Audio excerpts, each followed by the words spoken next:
السلام علیکم ورحمۃ اللہ وبرکاتہ۔ اعوذ باللہ من الشیطان الرجیم، بسم اللہ الرحمن الرحیم۔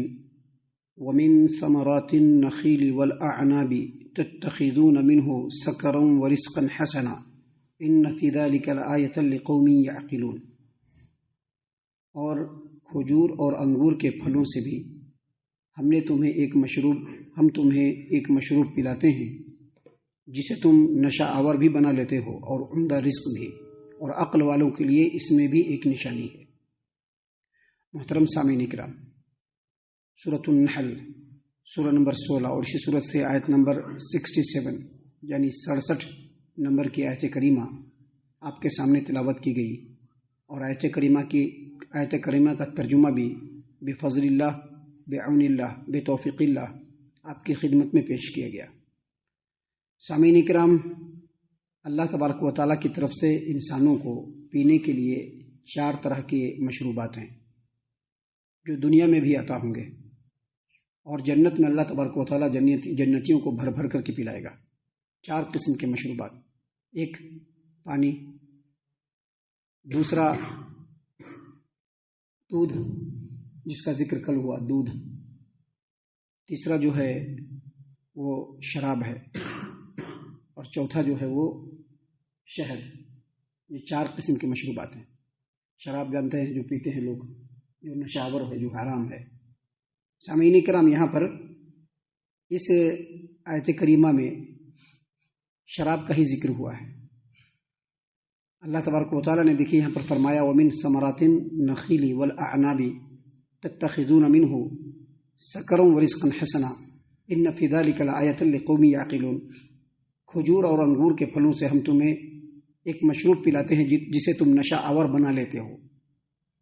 کھجور اور انگور سے ہم تم کو ایک مشروب پلاتے ہیں جسے تم نشہ آور بھی بنا لیتے ہو اور عمدہ رزق بھی بنا لیتے ہو، کیونکہ جن چیزوں سے شراب بنایا جاتا ہے انہی چیزوں سے سرکہ بھی بنتا ہے، جن چیزوں سے شراب بنایا جاتا ہے انہی چیزوں سے جوس بھی بنتا ہے، جن چیزوں سے شراب بنایا جاتا ہے انہی چیزوں سے ملک شیک بھی بنتا ہے۔ تو سب سے پہلے یہ سمجھ لیجئے کہ اس آیت کریمہ میں صرف کھجور اور انگور کا ذکر ہے، جبکہ اور بھی بہت سارے ایسے پھل ہیں، ایسے غلے ہیں جس سے شراب بنایا جاتا ہے۔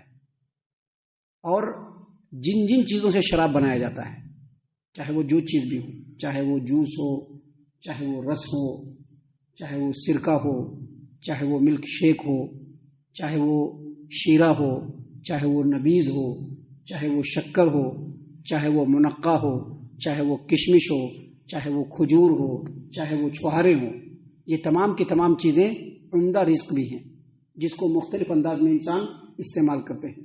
کھجور کا استعمال مختلف انداز میں ہوتا ہے جو بالکل حلال ہے، اسی طرح سے چھوہارے کا استعمال مختلف انداز سے انسان کرتے ہیں جو بالکل حلال ہے، اسی طرح سے منقع کا بھی استعمال انسان مختلف طریقے سے کرتے ہیں جو بالکل حلال ہے۔ پھلوں کا رس نکالتے ہیں جو بالکل جائز ہے اور حلال ہے اور عمدہ بھی ہے، صحت کے لیے بھی بہترین ہے۔ اسی سے جو ہے شیرہ بنتا ہے، یہ بھی بڑا ہی ذائقہ دار ہوتا ہے اور انسان کے صحت کے لیے بھی بہت ہی مفید ہوتا ہے۔ یہاں پر دیکھیے اللہ تبارک و تعالیٰ نے جو فرمایا ہے یہ اصل میں اللہ تبارک و تعالیٰ کی قدرت کاملہ اور اللہ تبارک و تعالیٰ کی نعمت ہے جو انسانوں کو ملنے والی ہے۔ دیکھیے اللہ تبارک و تعالیٰ نے قرآن کریم کے سورہ محمد آیت نمبر 15 میں فرمایا مثل الجنت التی وعد المتقون، متقی اور پرہیزگار لوگوں سے جس جنت کا وعدہ کیا گیا ہے اس کی صفت یہ ہے فیہا انہار من ماء غیر آسن، کہ جنت میں ایسی نہریں ہوں گی جس کے اندر ایسا پانی ہوگا جو کبھی بھی باسی اور بدبودار نہیں ہوگا۔ وَأَنْهَارٌ مِّن لَبَنٍ لَمْ يَتَغَيَّرْ طَعْمُهُ، اور جنت کے اندر ایسے دودھ کی بھی نہریں ہوں گی جس دودھ کا مزہ کبھی بھی خراب نہیں ہوگا۔ وَأَنْهَارٌ مِّن خَمْرٍ لَذَّةٍ لِّلشَّارِبِينَ، اور جنت کے اندر شراب کی بھی نہر ہوگی۔ ابھی جو شراب ہم لوگ پیتے ہیں نا، یہاں پر لوگ پیتے ہیں بہت سارے، جو شراب ہوتا ہے شراب وہاں بھی ہوگا، لیکن ابھی ہم اس کی وضاحت آپ کے سامنے کریں گے کہ یہاں پر شراب کا ذکر کیوں اللہ تبارک و تعالیٰ نے فرمایا۔ شراب جنت میں بھی ہوگی اور اس کی نہریں بھی ہوں گی۔ وَأَنْهَارٌ مِّن خَمْرٍ لَذَّةٍ لِّلشَّارِبِينَ، اور اس شراب کو پینے سے پینے والوں کو بڑا ذائقہ معلوم ہوگا. وَأَنْهَارٌ مِّنْ عَسَلٍ مُّصَفًّى، اور جنت کے اندر شہد کی بھی نہریں ہوں گی جو بالکل صاف اور شفاف ہوگا. سامعین کرام، یہاں پر سب سے پہلے یہ سمجھ لیجئے کہ جو آیت کریمہ ہے یہ مکہ کے اندر اللہ تبارک و تعالیٰ نے نازل فرمایا. اور مکہ والے جو تھے وہ شراب بہت زیادہ پیتے تھے، بہت زیادہ پیتے تھے، وہ لوگ خود بناتے تھے. یہاں پر اس آیت کریمہ میں اللہ تبارک و تعالیٰ نے فرمایا کہ کھجور اور انگور کے پھلوں سے ہم تمہیں ایک مشروب پلاتے ہیں جس کو تم نشہ آور بھی بنا لیتے ہو اور عمدہ رزق بھی بناتے ہو. اس سے کیا پتہ چلا کہ اللہ تبارک و تعالیٰ نے یہاں پر مکہ والوں کو مخاطب کرتے ہوئے کہہ دیا کہ جو تم شراب پیتے ہو یہ عمدہ رزق نہیں ہے. ہم تم کو ایک مشروب پلاتے ہیں جس کو تم نشہ آور بھی بنا لیتے ہو اور عمدہ رزق بھی بناتے ہو. یہاں پر اس آیت کریمہ کو اللہ تبارک و تعالیٰ نے نازل فرمایا جس میں شراب کی مذمت بیان کی، لیکن ابھی تک شراب حرام نہیں ہوا تھا. شراب اللہ تبارک و تعالیٰ نے کب حرام کیا؟ جب مسلمان مکہ سے مدینہ کے اندر چلے آئے تو یہاں پر اللہ تبارک و تعالیٰ نے قرآن کریم میں بالکل کلیئر آیت نازل فرمائی جس سے تمام مسلمانوں کے اوپر شراب کو اللہ تبارک و تعالیٰ نے حرام قرار دیا. شراب کسی بھی طرح سے حلال نہیں ہے. شراب کو بنانا بھی حلال نہیں ہے، شراب کو بیچنا بھی حرام نہیں ہے، حلال نہیں ہے. شراب کو کسی کے لیے خریدنا بھی حلال نہیں ہے. اگر کوئی خریدتا ہے اور کہتا ہے کہ یہ شراب لے لو اور یہاں سے وہاں تک پہنچا دو، یہ بھی حلال نہیں ہے. کسی بھی اعتبار سے شراب حلال نہیں ہے، بالکل یہ حرام ہے اور شریعت نے اس کو حرام قرار دیا ہے. لیکن یہاں پر اللہ تبارک و تعالیٰ نے جو ذکر فرمایا ہے اصل میں شراب کے حرام ہونے سے پہلے کی بات ہے. لیکن یہاں پر بھی اللہ نے کہا کہ انگور اور کھجور کے پھلوں سے ہم تمہیں ایک مشروب پلاتے ہیں جس کو تم نشہ آور بنا لیتے ہو اور عمدہ رزق بھی بناتے ہو.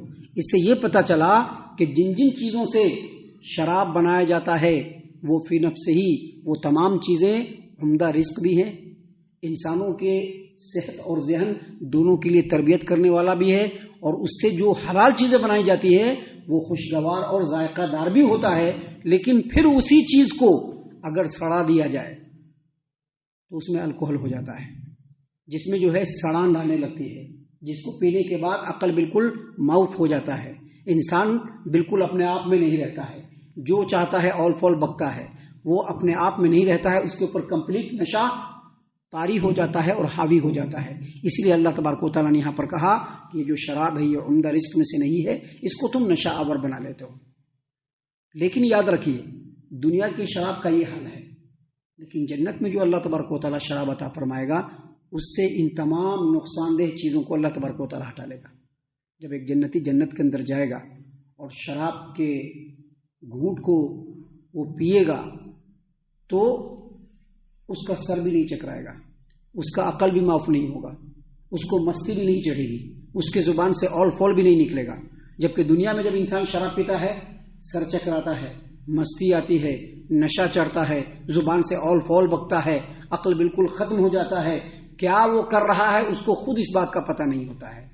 تو یہاں پر اللہ تبارک و تعالیٰ نے جو شراب کا ذکر فرمایا ہے یہ مکی آیت میں سے ہے.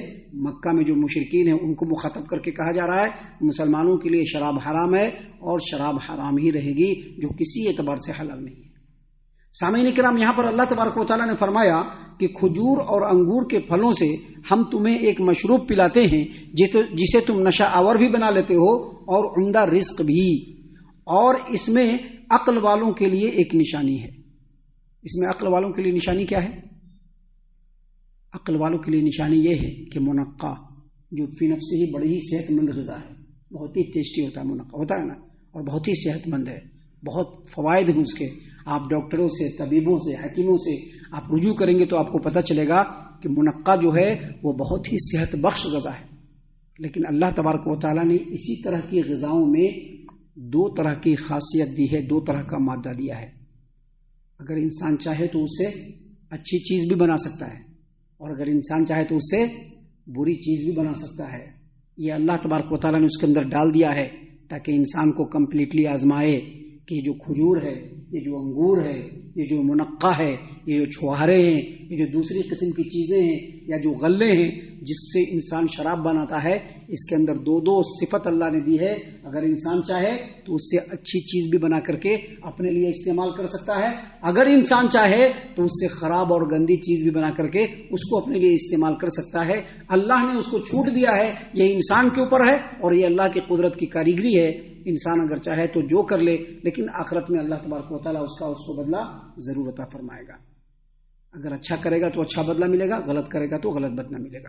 ہم اللہ سے دعا کرتے ہیں کہ اللہ تعالیٰ ہم تمام کو ان تمام باتوں کے اوپر خوب غور و فکر اور تدبر کرنے کے ساتھ ساتھ ان باتوں کے اوپر عمل کرنے کی بھی توفیق عطا فرمائے، آمین۔ اللہ تعالیٰ ہم تمام کو صحیح معنوں میں پکا سچا مومن مسلمان بنائے، اللہ اور اس کے رسول صلی اللہ علیہ وسلم کی اطاعت و فرما برداری کرنے والا بنائے، صحابہ کرام رضی اللہ عنہم کے طریقے پر چلنے والا بنائے، جنت الفردوس میں جگہ عطا فرمائے۔ اے اللہ ہم تمام کو جہنم سے پناہ دے، اے رب العالمین ہم تمام کو جہنم سے پناہ دے، اے مالک الملک ہم تمام کو جہنم سے پناہ دے، آمین یا رب العالمین۔ وما علینا الا البلاغ المبین۔